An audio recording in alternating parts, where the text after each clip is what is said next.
Today we're going to be making corn chowder in the Fagor 3-in-1. We're going to start off by making a broth out of the corn cobs. We're using the Kunrakan corn zipper, one of our favorite tools. It's actually one of the few single-use tools that I really like. It just does a great job of getting the corn right off the cob with very little mess.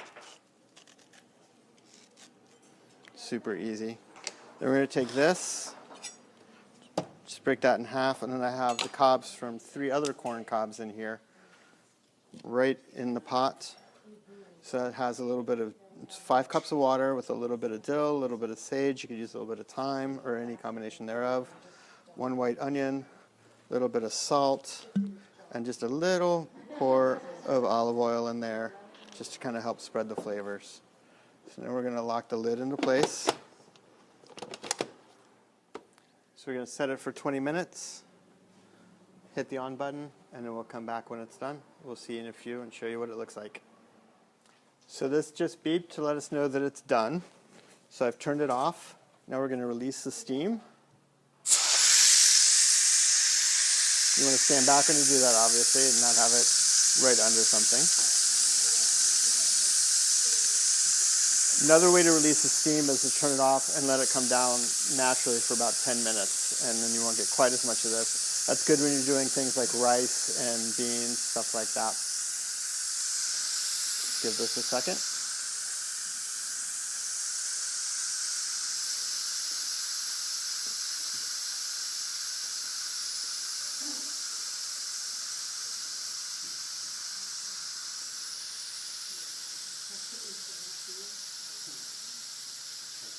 There's a safety feature. You can't open it until all the pressure is released.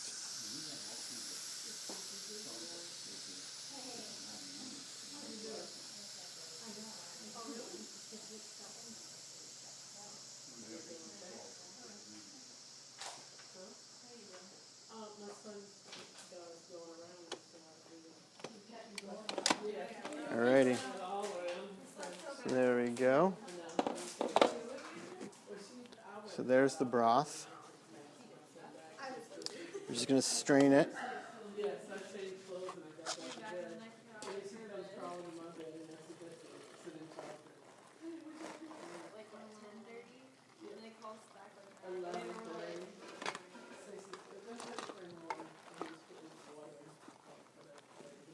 There you go. And we're just going to put this right back in. So now we're going to cook the rest of the chowder, and this we're actually going to do on low pressure instead of high pressure for about 3 minutes. That's really all it takes.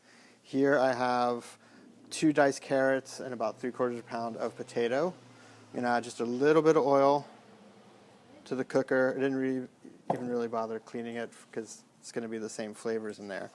So this is all just going to go right in there.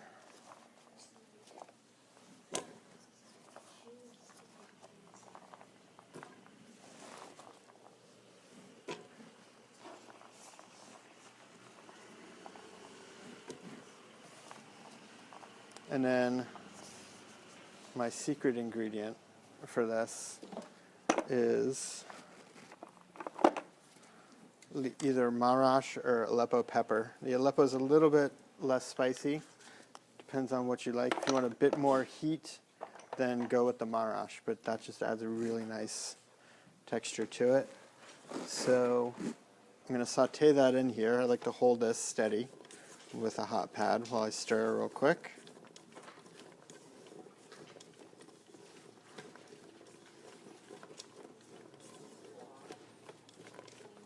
Now the broth that we made really just got all the essence of that corn out, so it's got this really nice sweet corn flavor to it. I'm going to add a little more salt in there.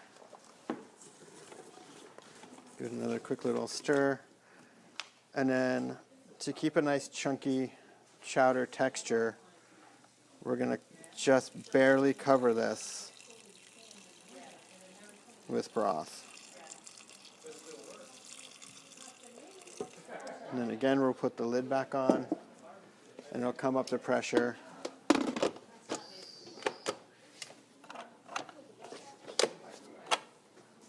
And we'll see you in a few minutes, and we'll finish making the chowder. So it's done with the potatoes and the carrots. We're going to release the steam now again.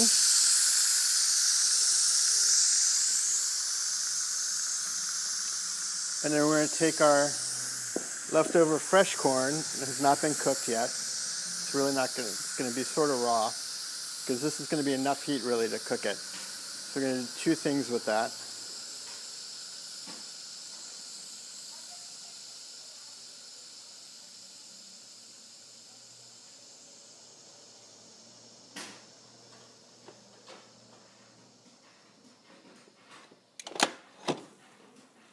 So here you go. So we're going to take and put some of this into the Vitamix with some of the liquid.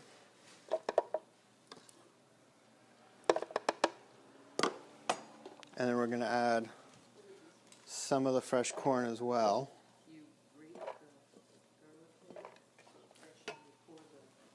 And I'm going to get a little more liquid in there. I do have some reserved broth here as well. If we need to thin it out, you could thin it out with a little bit of milk if you wanted to make it dairy, or you can just use extra broth and keep it vegan. Just put that in there.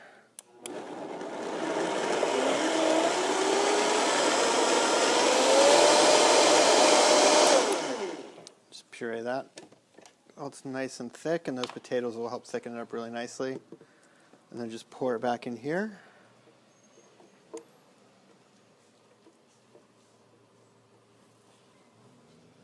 And then add the rest of the corn.